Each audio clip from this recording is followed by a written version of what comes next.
Look at these videos that have recently come out of Tibet. These are fireworks going off on a mountain in Shigatse, Tibet. Explosives of colour, smoke and noise that would most definitely harm the fragile ecosystem of Tibet. The fireworks conflagration in the mountains of Tibet is just so cooked. No one asked Tibetans, the sovereign peoples of this land, whether it was okay, and I can guarantee that they would have categorically said no.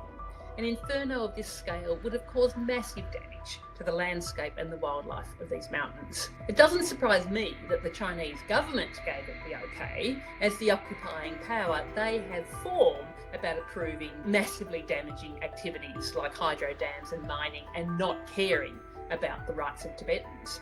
And Tibetans have got no say at all in their own land. But this was commissioned by an international company, Arc'teryx, who say that they care about the environment. What were they thinking, given the damage that the explosions, the colour, the smoke would have done? Arc'teryx have apologised, but that's not enough. Arc'teryx should acknowledge the massive mistake they made by doing such a stunt in occupied Tibet. We ask them to acknowledge that Tibet is not part of China, and to commit to working for freedom for Tibet, and to encourage other international companies to do the same. That would be something that would make a real difference.